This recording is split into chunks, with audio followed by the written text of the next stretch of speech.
Thank you very much. Thank you, everybody. It's a big day.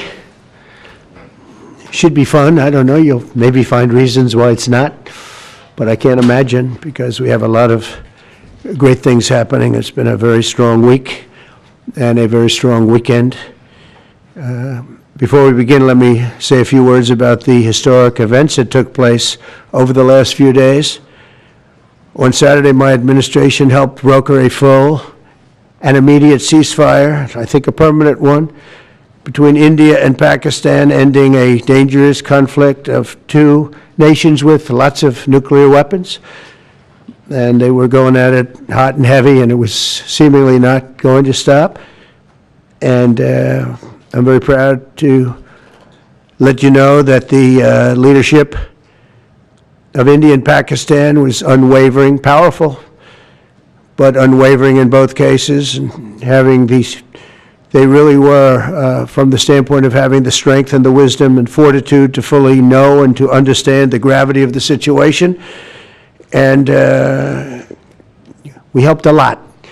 And we helped also with trade. I said, come on, we're going to do a lot of trade with you guys. Let's stop it. Let's stop it. If you stop it, we're doing trade. If you don't stop it, we're not going to do any trade. People have never really used trade the way I used it, that I can tell you. And all of a sudden they said, I think we're going to stop. And they have. And they did it for a lot of reasons, but trade is a big one. We're going to do a lot of trade with Pakistan. We're going to do a lot of trade with India. We're negotiating with India right now. We're going to be soon negotiating with Pakistan.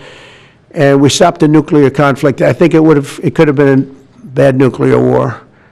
Millions of people could have been killed, so I'm very proud of that. I also want to thank Vice President Vance and Secretary of State Rubio for their work and efforts. They worked very hard on that. We also, as you know, created a situation where the Houthis, for the first time ever, have ceased firing, and they've let it be known that they're not going to be firing at American ships anymore, not going to be firing at Americans anymore.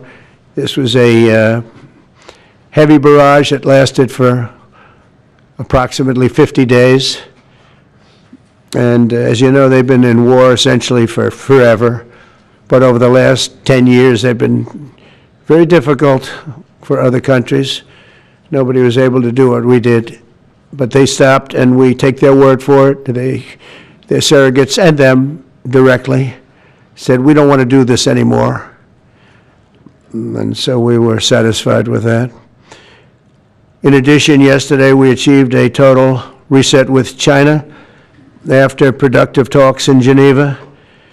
Both sides now agreed to reduce the tariffs imposed after April 2nd to 10% for 90 days as negotiators continue on the larger structural issues.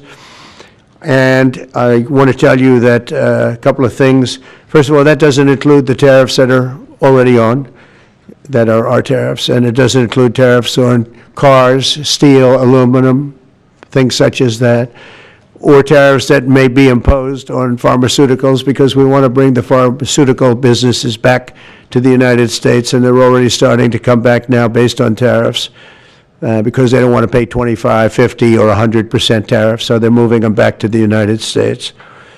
I spoke to Tim Cook this morning, and he's going to, I think, even up his numbers, $500 billion. He's going to be building a lot of plants in the United States for Apple, and we look forward to that. I really do look forward to that.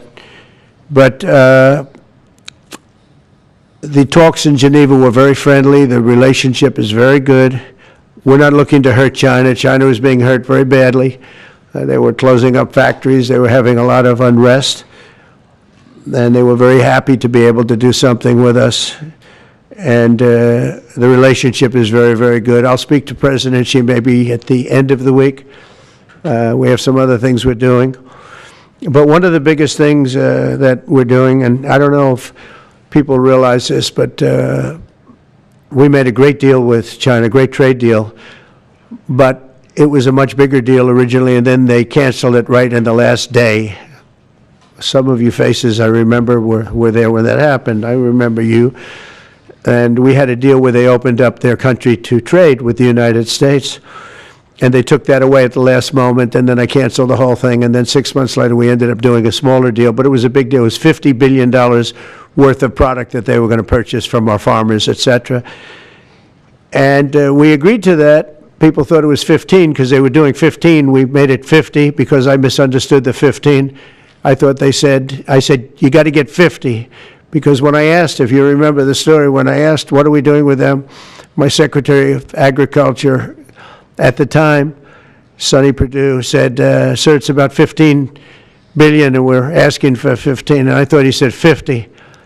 So I said, so they came back with the deal at 15. And I said, no way, I want 50 because you said 50. They said, sir, we didn't say that. Anyway, bottom line, I said, go back and ask for 50. And they gave us 50. And they were honoring the deal. And we would call them up a lot for the corn and for the wheat and for everything. They were honoring the deal. And then when Biden got in, they no longer honored the deal. There was nobody to call. I would call on an average of once every 2 weeks to say, come on, you have to speed it up a little bit. And our farmers were doing great. I said to them, buy more land and bigger tractors, if you remember. That's what happened. But the deal was a very good deal. But the best part of the deal was that we opened up China. China agreed to open itself up to American business to go in. And it would have been a great thing, I think, for China. They would be able to see things that they haven't seen. They would be able to buy products that they had never been able to buy. Would have been great for American business. I think it would have brought unity between China, better unity between China and the United States. And the bottom line is that they canceled it the last day. We were all set to sign it, and then I went a little bit angry. I got a little angry. I said, they canceled the deal. The deal was done. It was all ready to be signed, and people went over. They came back to me, sir, they don't want to sign the opening up China. Well, the biggest thing that we're discussing is the opening up China, and they've agreed to do that, but it's going to take a while to paper it. You know, that's not the easiest thing to paper. But that's the single, I think, to me, some people would disagree. Some people would say we're getting a lot of money with tariffs or whatever. But, you know, especially when you add what we already have. Because remember, we're already getting the 50% on steel and different things. That's not included in these numbers. So you can add that. But the biggest thing to me is the opening up. I think it would be fantastic for our businesses if we could go in and compete with China. It would be a lot of jobs for China. It would be, I think, at a time when they can frankly use the jobs. And that's what we're talking about. So that's a very, very important element to add. So when Scott, I watched him speak the other day, and I think he didn't want to say it, but I said, it's okay to say it. Look, if we don't get it, we don't get it. But if we don't get it, it won't be a positive thing. But if we do get it, I think it's maybe the most important thing to happen. Because if you think about it, we opened up our country to China. They have very few restrictions. And they didn't open their country to us. Never made sense to me. It's not fair. And they've agreed to open China, fully open China. And I think it's going to be fantastic for China. I think it's going to be fantastic for us. And I think it's going to be great for unification and peace. China will also suspend and remove all of its non-monetary barriers. They've agreed to do that. Well, they're very numerous. But again, to me, the biggest thing that came out of that meeting is they've agreed. Now we have to get it papered, but they've agreed to open up China. It's going to be great for everybody. And third, I'm very happy to announce that Idan Alexander, an American citizen who until recently most thought was no longer living, thought was dead, is going to be released in about 2 hours, actually. And he's going to be released before the eyes of Steve Witkoff, who has done a fantastic job. I know a lot of people that have a lot of talent. I know Steve had a lot of talent. But I know a lot of people with a lot of talent, but there's one that I thought had a special way about him, special personality, aside from being a good deal maker, had a special way about him, and it was Steve. Knew very little about the subject matter. Who does? But he learned it in about 2 hours.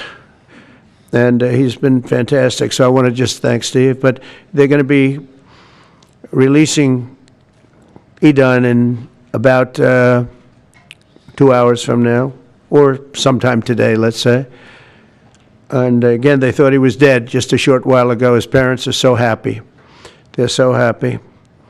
So it's, as you know, Idan's the only American citizen who's captured and held hostage by Hamas since October 7th, 2023. And he's coming home to his parents, which is really great news. I mean, to me, it's big news. They thought he was dead. So that's that. So we'll be heading there, and we'll be seeing 3 primary countries. You know all about that: Saudi Arabia, UAE, Qatar. On Thursday's meeting with Russia and Ukraine is very important. I was very insistent that that meeting take place. I think good things can come out of that meeting. Stop the bloodshed of the horrible, it's a bloodbath. But that 5,000 more, it's really much more, I'm trying to be conservative, more than 5,000 soldiers. Russian, they're not American soldiers, they're from Russia, they're from Ukraine, but they're people. They're human souls, and they're being killed at levels that we haven't seen since the Second World War. And it's every week. A lot of drone fighting. It's a whole new form of warfare, and it's violent and vicious. And so that's it. I'd like to go back to China just for a second. They're very heavy on the fentanyl. We're charging them, as you know, 20% for the fact that they send fentanyl into our country. And they've agreed that they're going to stop that. And, you know, they'll be rewarded by not having to pay, you know, hundreds of billions of dollars in tariffs. So the fentanyl should stop. It comes from China. It's amazing. And comes through our southern border, comes through our northern border too, comes through Canada, and comes through our southern border, much more through the southern border. But so that's a very important subject to me, because everybody in this room has lost friends or people that have family members that have died of fentanyl. So there's a big incentive for China to stop, and I take them at their word. They're going to work on that, I think, very hard. And one thing, when they work on something, they get it done. So now I'm about to depart on a historic visit. Some of you are going with us to, as I said, Saudi Arabia, Qatar, and United Arab Emirates. Before I do, I'll sign one of the most consequential executive orders in our country's history. I don't think there's ever been anything signed like this, certainly not with respect to health care, nothing even close. I'm delighted to be joined on this occasion by Secretary of Health and Human Services Robert F. Kennedy Jr., who is doing a really good job, I have to tell you that. CMS Administrator, a friend of mine, Dr. Mehmet Oz, who is an amazing guy. You know, I was telling Bobby before, Oz had a very successful show, but it hurt his reputation. Because when you're in show business, it hurts your reputation a little bit. It's good for you, but in terms of professionalism and being a doctor, it sort of hurts your reputation. This guy went to the best schools, was the best, I mean, top of the line. Then he did a television show, became a success, made a lot of money, all that stuff, but it sort of hurt him. And you know who I compare that to? I hate to say this, but a special woman, Jeanine Pirro. She was the toughest, smartest DA, maybe in our countries, in our cities and states history, New York. She was really tough, really sharp. Then she did a show, and people didn't think of her quite the same way. She became more of an entertainment person, like Oz. Oz is not an entertainer. He's not really an entertainer, if you know the real story. And she isn't either. She is unbelievable. She was one of the strongest district attorneys in the history of New York, highly respected, very tough, went after the drug dealers at a level that you don't see today anymore. And hopefully she's given up she's leaving the #1 show on cable television, one of the #1 shows on television, period, The Five, but they've got great people left behind, but she was a big part of it. And so I equated to that. Jeanine Pirro is unbelievable. FDA Commissioner Dr. Marty McCary, with a reputation that's second to none, and the job he's doing already has been fantastic. Thank you, Marty. And Director of National Institute of Health, Jay Bhattacharya, who has been, as you know, from Stanford, so highly regarded, and have all been working with us very hard on this. And the question they would ask, being a little bit new to the government aspect of it, is why doesn't somebody fight the drug price situation, meaning equalization? There's a term, it's called equalization. Nobody wants to mention that term. And I'm not knocking the drug companies. I'm really more knocking the countries than the drug companies, because they're forced to do things. But the drug lobby is the strongest lobby in this country, they say, the drug lobby. It's between that and lawyers. And they have a lot of power. But starting today, the United States will no longer subsidize the health care of foreign countries, which is what we were doing. We're subsidizing others' health care. Countries where they paid a small fraction of what, for the same drug, that what we pay many, many times more for. And will no longer tolerate profiteering and price gouging from Big Pharma. But again, it was really the countries that forced Big Pharma to do things that, frankly, I'm not sure they really felt comfortable doing. But they've gotten away with it, these countries. European Union has been brutal.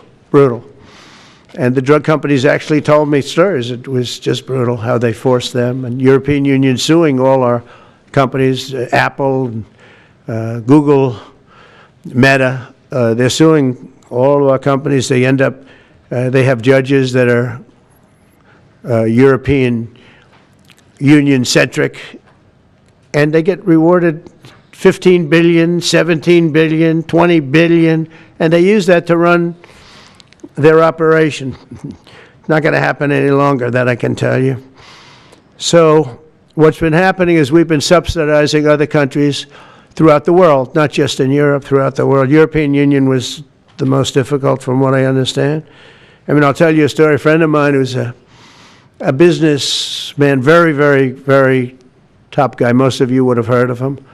A highly neurotic, brilliant businessman, seriously overweight, and he takes the fat shot drug. And he called me up, and he said, President, he calls me, he used to call me Donald, now he calls me President, so that's nice respect. But he's a rough guy, smart guy, very successful, very rich. I wouldn't even know how we would know this, but because he's got comments. President, could I ask you a question? What? I'm in London, and I just paid for this damn fat drug I take. I said, it's not working. He said, I just paid $88. And in New York, I pay $1,300. What the hell is going on? He said, so I checked, and it's the same box, made in the same plant, by the same company. It's the identical pill that I buy in New York. And here I'm paying $88 in London. In New York, I'm paying $1,300. Now, this is a great businessman, but he's not familiar with this crazy situation that we have. But he was stunned. But it was just one of those stories. And I brought it up with the drug companies, represented by somebody who's very, very smart, good person too. And we argued about it for about half hour, and then finally he just said, because they can't justify it, he just said, look, you got me. I can no longer they've been justifying this crap for years. They said, oh, it's research and development. Well, I said, well, research and development, other countries should pay research and development too. It's for their benefit. It was just one of those things, and the other countries would set a price, and they'd meet the price, and they'd say, if you don't meet the price, you can't sell it in our country. I said, well, then you walk away, and, they'll call you back, and they'll sell it in the country. But now they'll have to do that. So for the first time in many years, we'll slash the cost of prescription drugs, and we will bring fairness to America. Drug prices will come down by much more, really, if you think, 59. If you think of a drug that is sometimes 10 times more expensive, it's much more than the 59%, it depends on the way you want to analyze it, but in one way you could analyze it that way. but between 59 and 80, and I guess even 90%. So when I worked so hard in the first term, and if I got prices down, remember I was the only one to ever get prices down for a full year, but I'd get them down like 2%, and I thought it was like a big deal. Well, we're getting them down 60, 70, 80, 90%, but actually more than that if you think about it in the way mathematically. And Farmer has to say, we're sorry, but we'll not be able to do this any longer to these countries that have been so tough. They've been very tough, nasty. It's trade. It's trade. And Farmer is also very powerful. And the Democrats have protected Farmer. The Democrats, this is the Democrats have protected Farmer. These are the Democrats. And by the way, I just called the Speaker of the House, and I just called the leader, our leader in the Senate, John Thune, Mike Johnson. Spoke to both of them. I said, when you score, you're going to have to score two things. You're going to have to, number one, score that hundreds of billions of dollars of tariff money is coming in. But even bigger than that, you're going to have to score that your cost for Medicaid and Medicare and just basically pharmaceuticals and drugs is going down at a level that nobody has ever seen before. It'll pay for the Golden Dome. I see the Golden Dome is there, see? That'll easily pay for the Golden Dome. And we'll have a lot of money left over. We need the Golden Dome, by the way, in this world. Although this world's a lot safer today than it was a week ago, and a lot safer than it was 6 months ago. We had people that had no clue what they were doing. So today Americans spend 70% more for prescription drugs than we spent in the year 2000. Think of that. Our country has the highest drug prices anywhere in the world by sometimes a factor of 5, 6, 7, 8 times. It's not like they're slightly higher. They're 6, 7, 8 times. There are even cases of 10 times higher. So that you go 10 times more expensive for the same drug, that's big numbers. Even though the United States is home to only 4% of the world's population, pharmaceutical companies make more than 2/3 of their profits in America. So think of that. With 4% of the population, the pharmaceutical companies make most of their money, most of their profits from America. That's not a good thing. Now, I think, by the way, I have great respect for these companies and for the people that run them. I really do. And I think they did one of the greatest jobs in history for their company, convincing people for many years that this was a fair system. And nobody really understood why, but I figured it out. For years, pharmaceutical and drug companies have said that research and development costs were what they are, and for no reason whatsoever. They had to be borne by America alone. Not anymore, they don't. This means American patients were effectively subsidizing socialist healthcare systems in Germany, in all parts of the European Union. They were the toughest of all. They were nasty. And I see that. I see that with trade, too. European Union is in many ways nastier than China. Okay? And we've just started with them. Oh, they'll come down a lot. You watch. We have all the cards. They treated us very unfairly. They sell us 13 million cars. We sell them none. They sell us their agricultural products. We sell them virtually none. They don't take our products. That gives us all the cards, and very unfair. So they're going to have to pay more for health care, and we're going to have to pay less. That's all it is. And believe it or not, because it's really the world we're talking about, not just the European Union, but because it's the world, the numbers are for the healthcare company not as bad as you would think. They'll make the same. I think the healthcare companies should make pretty much the same money. I really don't believe they should be affected very much, because it's just a redistribution of wealth. It's a redistribution where it could be the same top line, but it's going to be distributed differently. Europe's going to have to pay a little bit more. The rest of the world's going to have to pay a little bit more, and America's going to pay a lot less. Again, because it's a much smaller population than when you think of the whole world. So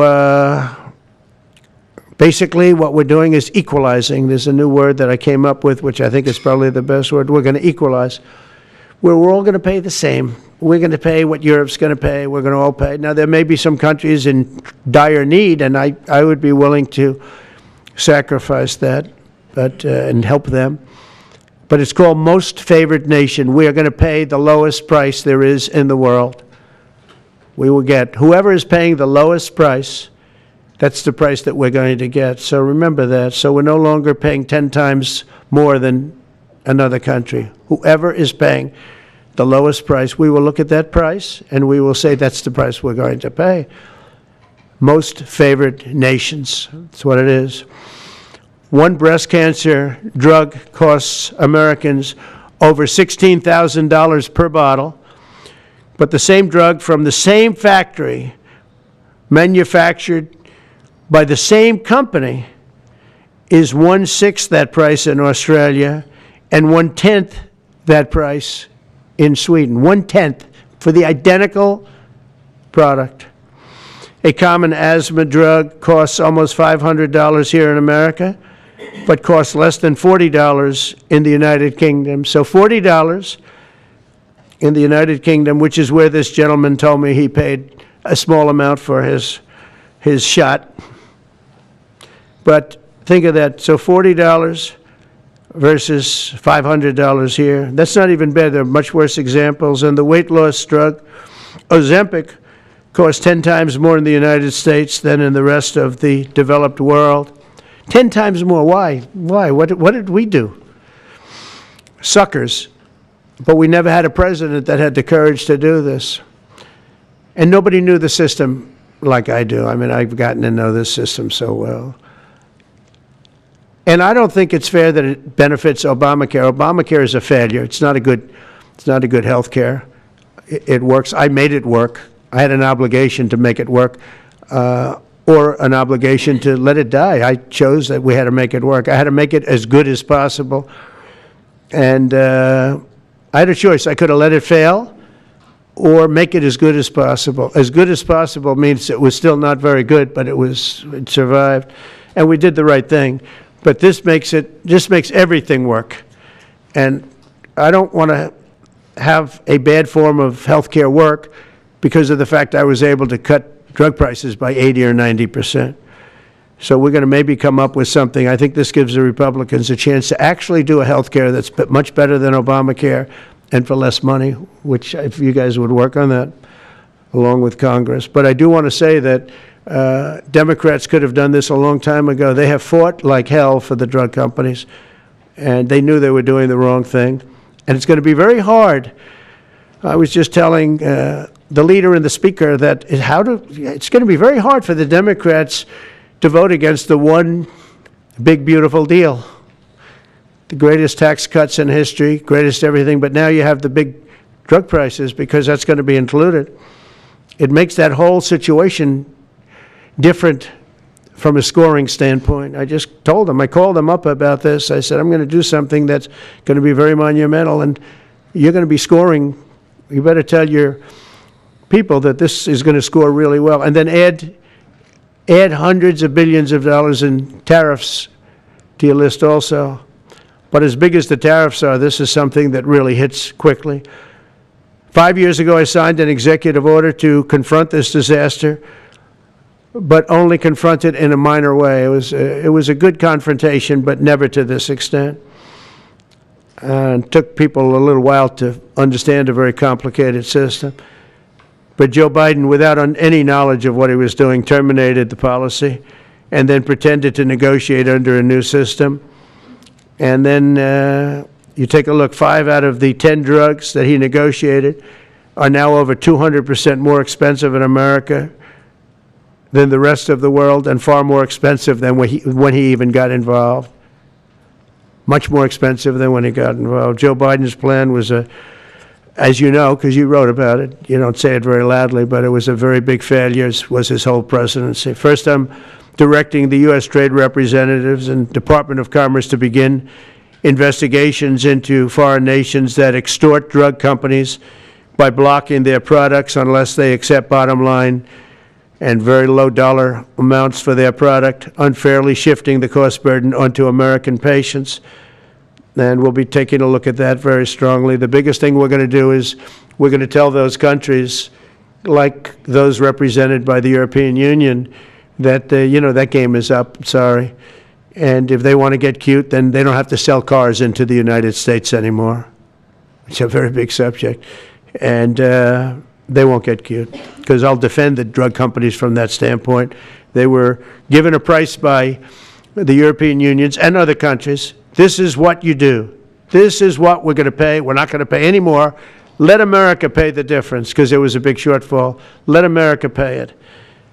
And that's what we did, but we're not doing it anymore. Next, my administration will secure what we're calling most favored nations drug pricing. The principle is simple. Whatever the lowest price paid for a drug in other developed countries, that is the price that Americans will pay. And we're using the term other developed countries because there are some countries that need some additional help, and that's fine. I think that's very good. Some prescription drug and pharmaceutical prices will be reduced almost immediately by 50 to 80 to 90%. Big Pharma will either abide by this principle voluntarily or will use the power of the federal government to ensure that we are paying the same price as other countries. To accelerate these price restrictions and reductions, my administration will also cut out the middlemen. We're going to totally cut out the famous middlemen. Nobody knows who they are, middlemen. I've been hearing the term for 25 years, middlemen. I don't know who they are, but they're rich. That I can tell you. We're going to cut out the middlemen and facilitate the direct sale of drugs at the most favored nation price directly to the American citizen. So we're cutting out, Bobby, the middlemen. It's so important, right? You got to do that. They're worse than the drug companies. They don't even make a product, and they make a fortune. It's very smart business people, that I can tell you. If companies make no significant progress toward most favored nation pricing, which we will insist that they do, so I think I'm wasting time talking about it. We're going to insist upon it. And we'll insist, and we're going to help the drug companies with the other nations, because those other nations do a lot of trading with us. They need our trade, just like China needed us very badly. They need us just as badly. We will do whatever we have to with trade, just like we did some great things with trade with India and Pakistan. It really helped the situation, very heated situation. Could have lost millions of people, more than millions, I mean, many millions of people. And they want to do business with America, but we never used our powers that way. We never knew how. We never had people that knew how to do that. We'll also open up America's market to safe and legal imports of affordable drugs from other countries, putting dramatic downward pressure on prices. And if necessary, we'll investigate the drug companies, and we'll, in particular, investigate the countries that are doing this, and we will add it onto the price that we charge them for doing business in America. In other words, we'll add it onto tariffs if they don't do what is right, which is everybody should equalize, everybody should pay the same price. And special interests may not like this very much, but the American people will. I am doing this for the American people. I'm doing this against the most powerful lobby in the world, probably, the drug lobby, drug and pharmaceutical lobby. But it's one of the most important orders, I think, that's ever been signed, certainly with regard to health care or health in the history of our country, and it's an honor to be a part of it. And I'd like to ask Robert F. Kennedy to say a few words, please. Thank you. Thank you, Mr. President. This is an extraordinary day. This is an issue that, I grew up in the Democratic Party, and every major Democratic leader for 20 years has been making this promise to the American people. This was the fulcrum of Bernie Sanders' runs for presidency, that he was going to eliminate this discrepancy between Europe and the United States. But as it turns out, none of them were doing it. It's one of these promises that politicians make to their constituents, knowing that they'll never have to do it. And the reason they'll never have to do it is because they know that Congress is controlled in so many ways by the pharmaceutical industry. There's at least one pharmaceutical lobbyist for every congressman, every senator in Capitol Hill, and every member of the Supreme Court. By some estimates, 3.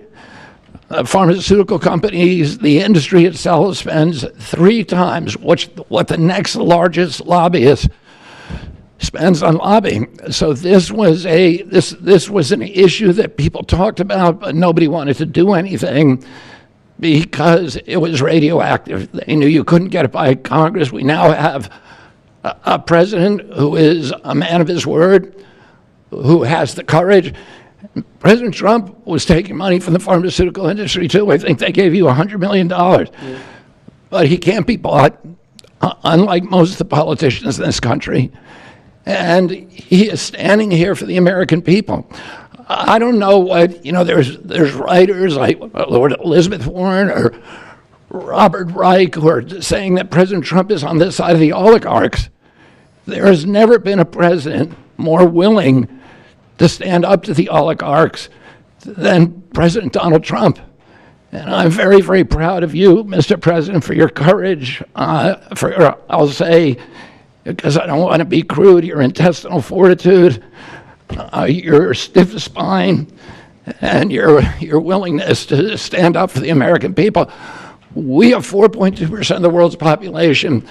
Our country represents 75% of the revenues for pharmaceutical companies. We spend in our country $1,126 per capita on drugs. In Britain, they spend about $240. They spend 1/5 of what we do. And this is true across Europe. And the drug companies, Europeans, if you ask them, it made no sense what they were saying.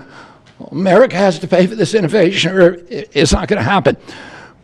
President Trump is saying to our European partners is you've got to raise the amount that you're paying for those drugs and pay for your share of the innovation. That the United States is no longer subsidizing that. If the Europeans raise the price of their drugs by just 20%, that is $10 trillion. That can be spent on innovation, and the health of all people all across the globe is going to increase because we're going to have better products. So I'm just so grateful to be here today. I never thought that this would happen in my lifetime. I have a couple of kids who are Democrats, are big Bernie Sanders fans, and when I told them that this was going to happen, they had tears in their eyes because they thought this is never going to happen in our lifetime, and we finally have a president who's willing to stand up for the American people. Thank you, and Dr. Oz. Thank you, Secretary Kennedy. This is the most powerful executive order on pharmacy pricing and healthcare ever in the history of our nation. And it's only happening because we have a president with the fortitude, the guts to stand up to the withering criticism and lobbying that's going to occur as soon as folks hear about the executive order. So on behalf of the child in Philadelphia who's got an autoimmune disease with a $1,000 a month drug, or the older woman in Los Angeles who's on a blood thinner who can't afford her copay, I want to thank President Trump. God bless you for having the guts to take on this industry. Thank you, sir. Thank you very much. So let's talk about the details a little bit. And this is primarily about equalization, as President Trump said. It's about fairness. Think of NATO as a metaphor. When President Trump said, you've got to pay a little more so it makes sense for all of us, they came up. And the European countries contributed. The same thing we believe will happen in this situation. Most people who have thought about this process agree that it is patently unfair to tolerate the numbers that Secretary Kennedy and President Trump have reflected to you. On this chart to my left is a list of the 10 drugs that were negotiated in the IRA. Again, this is the bill, the law, that regulates a negotiation process. This is the best price that was able to be obtained by the Biden administration. And if you look at these numbers, they actually reflect how much on top of the most favored nation price was being paid by the United States. So the closest to me, and Bob, you can point to the Jardinians, the closest one, 289%, the one that's closest to you. That means that we are paying in America 4 times more than that drug costs in other countries. Again, 100% is the baseline. It's 289% above that baseline. It goes all the way down to when we're paying 50% more than any other country. That's the range.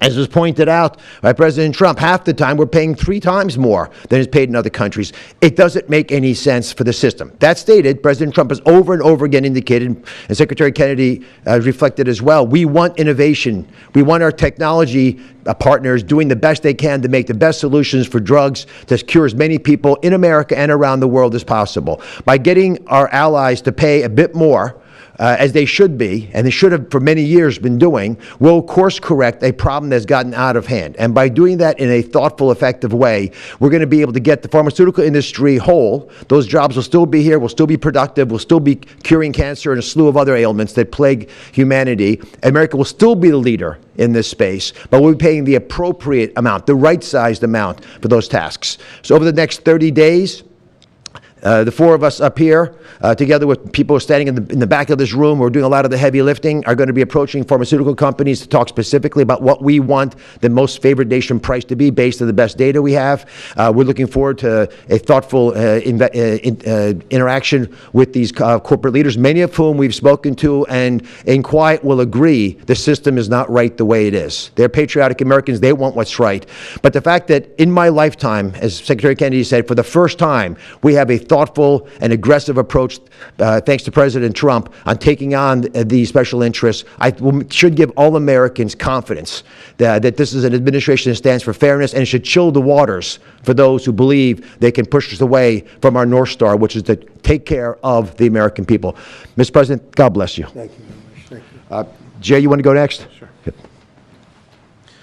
So I teach economics at Stanford as well as health policy. And one thing that's really, really simple in economics is that when you have a persistent price difference for the same product between 2 countries, there's something deeply wrong.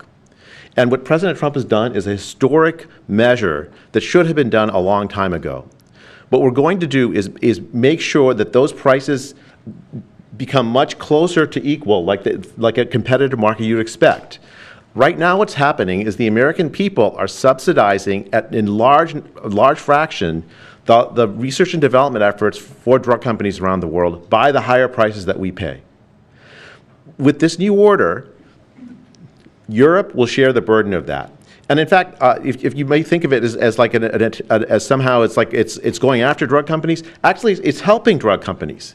Because what we're also going to do with this order, what President Trump has done with this order, is he's said to European governments, look, if you are taking advantage of the drug companies by forcing them to charge very, very low prices, we're going to defend American drug companies in Europe.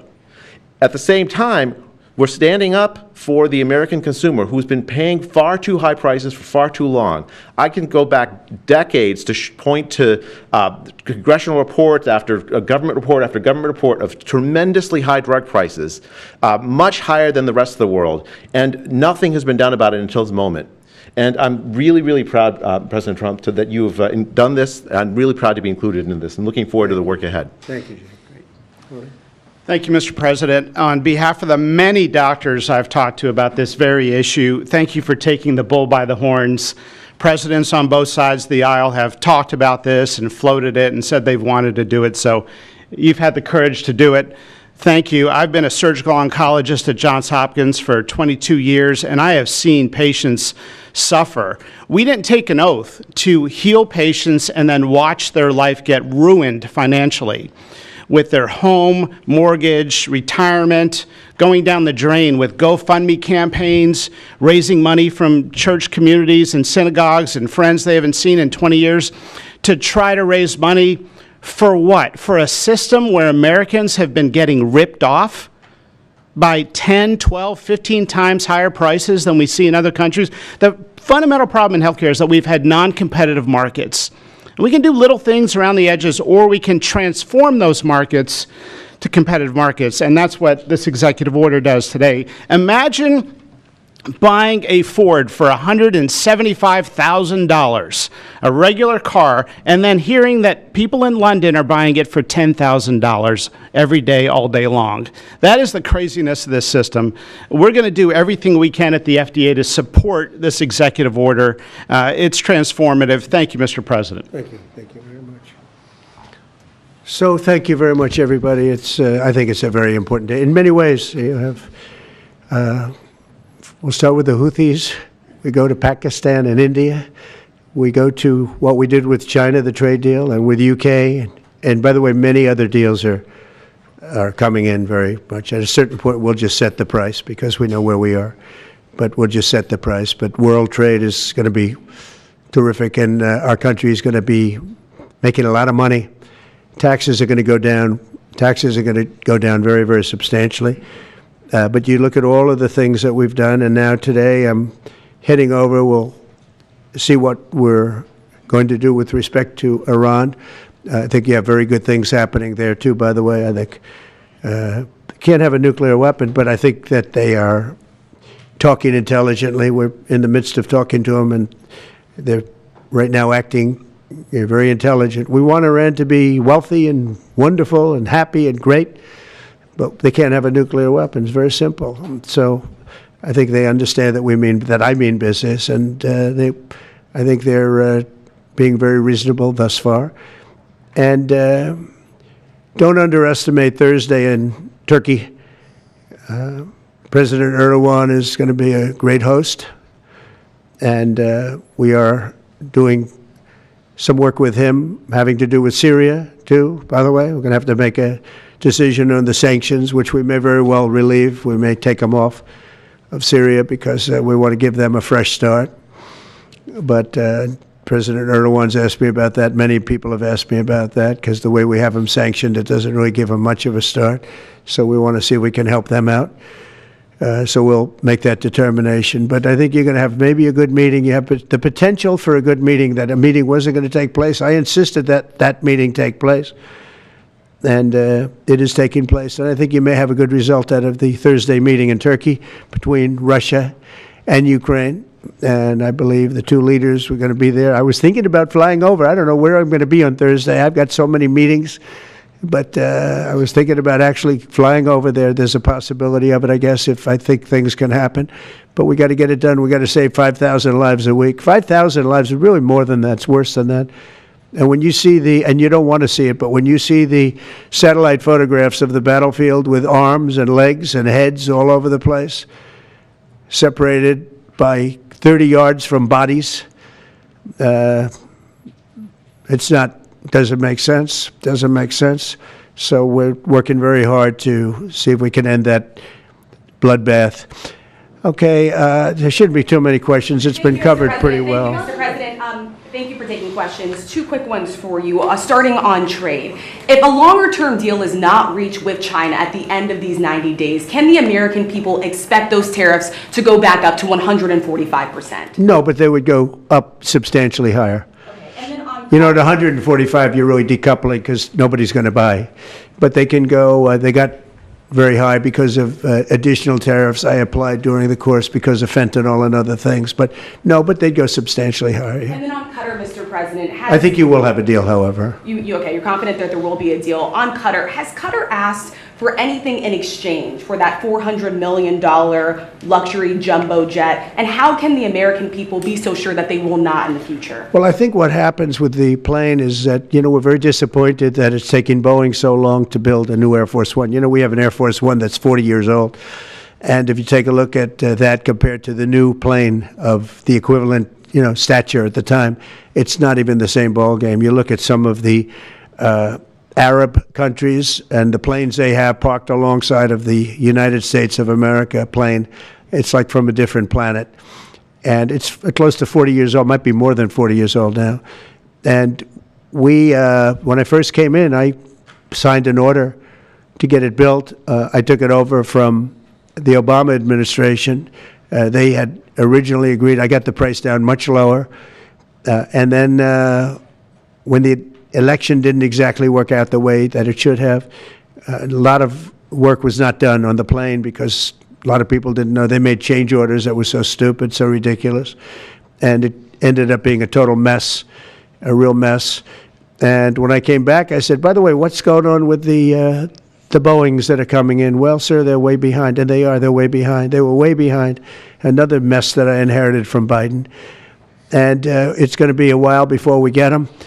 And I think Qatar, who has really, we've helped them a lot over the years in terms of security and safety. I think they, and very, very nicely, and I have a lot of respect for the leadership and for the leader, Qatar.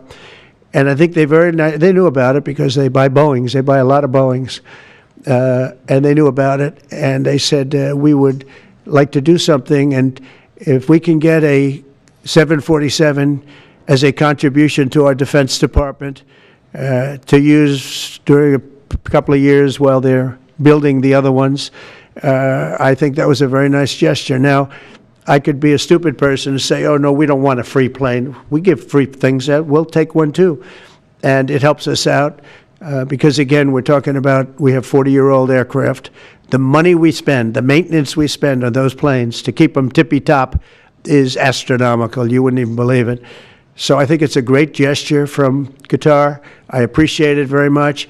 I would never be one to turn down that kind of an offer. I mean, I could be a stupid person, say, no, we don't want a free, very expensive airplane. But I thought it was a great gesture. And I think it was a gesture because of the fact that we have helped and continue to, we will continue to, all of those countries, Saudi Arabia, UAE, Qatar, and others. We keep them safe. If it wasn't for us, they probably wouldn't exist right now. And I think this was just a gesture of good faith. And I don't get it. Someday it'll be like Ronald Reagan. They decommission them. You know, they get to a certain age, they decommission them. It'll go to my library. They're talking about going to my library in years out. But I thought it was a great gesture. And it's something that was done by Ronald Reagan. They actually decommissioned the plane, and he put it in his library. And it actually has made the library, I think, a Boeing 707. It's actually made the library more successful. So it was good. Do you plan to use the plane after you leave office? No, I don't. No, it would go directly to the library after I leave office. I wouldn't be using it. No. Mr. President, on the hostage, you said that the release of the American hostage, Eden Alexander, is a step in good faith to end this war. Do you expect any progress, or perhaps announcement on ceasefire during your trip to the Middle East? We hope that we're going to have other hostages released too, as you know. So when I met with the hostages 3 weeks ago that were there for quite a while, you remember the 10 people that came in, mostly young people, 1 or 2 were a little bit older. They were explaining the trials and tribulations. I mean, they went through hell. And I said, how many are there? They said 59. I said, that's a lot. I didn't realize, because we got a lot out. You know, we got a lot of hostages out, I think you will acknowledge. They said 59, but then they said, they followed that up by saying 59, of which 24 are living, the rest are dead. But the people whose son, mostly son, I think 1 daughter in this case, but mostly sons are there, or husbands are there, those people want the dead bodies as much as they want the live body. I have a mother that calls me, but came up to me when I first met her, and she said, sir, please get my son out. He's dead, but they have his body. And I asked her about that, and it's as though he were alive. The level of wanting that body back is the same. It couldn't be any more, as though he were alive. So, you know, getting the bodies back is very important. That could be a thing having to do with the religion. It could be same. I was amazed at the level of importance. It's the same as if the son or husband or whatever was alive. So they said 59. In fact, they came in with a number 59 written out on like a sign on their chest. But they came to thank me for getting them out. And I said, what does the 59 mean? They said, well, that means there are 59 people. But then they said, but 24 are living. Now it's 21. The number's 21. So now it's actually, we'll get Etan today. We think we're getting him today. So it's 20. So they have 20 live hostages there. The rest are dead bodies. Mr. President, are you open to negotiating your tariffs on cars, steel, and aluminum with China or any other country? Well, we're not even talking about that. We're bringing the car business back into this country. We have commitments, not only commitments, they've already started construction on many plants. They've left Mexico in a few cases. In a few cases, they've left Canada. They're not going to build in Canada. They're going to build here because we have the market. And the tariffs have been amazing. The election and the tariffs. November 5th was a big day, and on top of that, of course, you wouldn't have the tariffs without the election, I guess, if you look at it. But we have at least 11 committed massive car factories that are going to be built, that are in the process of being built. And some are going through, some have actually started. We also have renovations of existing factories where they weren't utilizing the full factory from years gone by, and now they're under full renovation. They'll be opening up full factories in a very short period of time. Our car industries, I think we're going to have the #1 industry. You know, if you look at Japan and these others, they do tremendously with cars, and they can do that too. But you know, if they want to sell cars in the United States, they're going to have to build factories in the United States, because I'm interested in cars for the United States. Now, one other thing is, in our tax bill, we're giving not only no tax on tips, no tax on Social Security, no tax on overtime, but also we're going to get a deduction for people that borrow money to buy a car if it's made in America. If it's not, we have no interest. A meeting between President Putin as well as President Zelensky. If President Putin doesn't show up to these talks in person in Turkey, will you join Europe in putting higher sanctions on Russia? If I felt it would be important toward getting the deal done, I'm the one that insisted on the meeting. They couldn't get a meeting because one said ceasefire, one said no ceasefire. It was going back and forth. I said, look, at this point, we got to stop it. Just go to the meeting. The meeting's been set. Go to the meeting on Thursday. And if I thought it would be helpful, I don't know where I'm going to be at that particular point. I'll be someplace in the Middle East, but I would fly there if I thought it would be helpful. Yeah, please. Refugees. I want to ask you about South African refugees.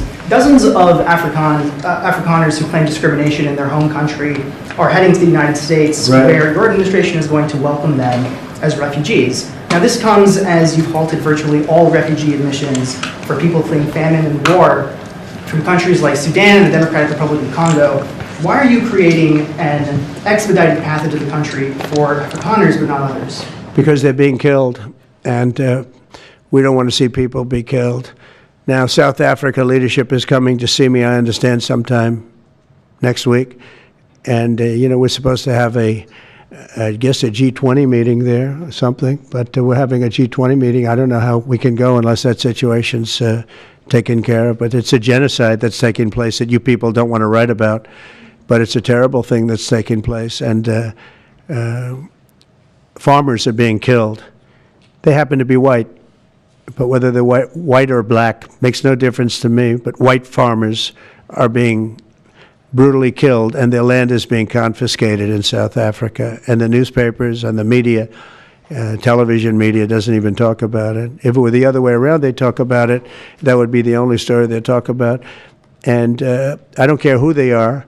I don't care about their race, their color. I don't care about their height, their weight. I don't care about anything. I just know that what's happening is terrible. I have people that live in South Africa. They say it's a terrible situation taking place. So we've essentially extended citizenship to those people to escape from that violence and come here. Yeah. Please. Mr. President, thank you. Are you letting China off the hook for these 90 days, and do you really believe that they will follow through with non-tariff barriers and remove those? Non-monetary tariffs, yeah. Yeah, I think they're going to follow through. I think they want it very badly. I think they want the deal very badly. Again, this doesn't include the steel tariffs that I put on a long time ago that Biden tried to get off, but he couldn't get them off because it was too much money. You know, I took in hundreds of billions of dollars from China, what a lot of people don't know, but we put on the tariffs originally. And if I didn't do that, we wouldn't have a steel industry today. Now we have a thriving steel industry. It'll be thriving much more with what we're doing because this is the next level. But it doesn't include that, doesn't include cars, doesn't include pharmaceuticals when we do that. And the reason we're doing that will be to get them to come back in the country. You know, there are, again, I always say it because a lot of people forget, but if a company like Eli Lilly, which is making a massive investment in the United States right now. They're building many, many plants. They've already started like 7 of them, many plants, but they are not going to be tariffed. There's no tariff cost. So they're all doing that. They're all coming back to the United States. I mean, I'll tell you what, I hope I get the benefit of watching this because, as president, because, you know, it takes a little while to do this stuff. and we're doing it early in the administration. If you think of it, we have, I believe, if you look at the real total, it's over $10 trillion committed for plants and factories. Other administrations haven't had $1 trillion over a 4-year period, even over an 8-year period. We have over $10 trillion committed in one form or the other over 2 months. Give me a break. I'm here to hear 3, but let's give me a break on the first month. We want to get acclimated. But, but if you think about it, it's really 2 months. And so in 2 months, we have an investment already of over $10 trillion. And other presidents haven't had that done over a year, over 4 years in some cases. It's unprecedented. There's never been anything like it. It's a very exciting time in America. Thank you very much, everybody. Thank you. Who's in charge of the budget bill while you're gone, sir? I'll sign that. Mr. President, are you ready to impose sanctions on Russia if Putin doesn't agree with the 30-day ceasefire? I have a feeling they're going to agree. I do. I have a feeling. And we think other countries, no European countries, will be involved, Mr. President, in the negotiations. The budget bill negotiations are taking place. Who in your administration is in charge of that while you're gone? Is it Everybody. Bobby, from the standpoint of medical, this group behind me, I mean, I think it's the best group ever assembled in terms of medical. I think you're going to see a tremendous cut. I don't think. I mean, I know you're going to see it in Medicaid and Medicare. That cut will be massive because drugs are 50-60% of the cost. So Medicaid costs are going down and Medicare costs are going down because of what we're doing today. And there's no, it's not like, oh, gee, well, maybe it won't happen. It's going to happen because the other countries have no choice. Now, the drug companies are going to have to say, listen, if you don't pay more, we're not going to give you the drug, and they're willing to do that. So that's it. They have to, we have to equalize. Mr. President, price controls. Say it? How do you respond to the fact that this... It's not price control, no. What was, price control is before. If you want to talk about, price control is what they were doing. They were making us pay. They set a price, and they said, here's what we're going to pay, and anything else charge America. Because at that time, they had a very stupid president, and it really went crazy during the last 4 years. And remember this, the Democrats are the ones that allowed this to happen. They were the ones that were the protector of this pricing system. And I think it's going to be very hard. You'll have to ask Democrats, are they going to vote against the one great, big, beautiful deal that's being negotiated now, tax cuts, etc., when now on top of the tax cuts and regulation cuts, all the things, now you're going to say that the price of your medicine is going down by 60, 70, 80%. You're going to vote against it? I think a lot of Democrats are going to be forced to do something that their leaders are going to beg them not to do, and that's vote for the bill. I don't see how they can vote against it. How can they vote against it when drug prices, drugs and pharmaceuticals are going to be down 70, 80%? It's going to be very interesting. Mr. President, what do you say to people who view that luxury jet as a personal gift to you? Why not leave it behind? Your ABC fake news, right? Why not? Only ABC. Well, a few of you would. Let me tell you, you should be embarrassed asking that question. They're giving us a free jet. I could say, no, don't give us. I want to pay you $1 billion or 400 million or whatever it is. Or I could say, thank you very much. You know, there was an old golfer named Sam Snead. Did you ever hear of him? He won 82 tournaments. He was a great golfer. And he had a motto, when they give you a putt, you say, thank you very much. You pick up your ball and you walk to the next hole. A lot of people are stupid. They say, no, I insist on putting it. And then they putt it and they miss it.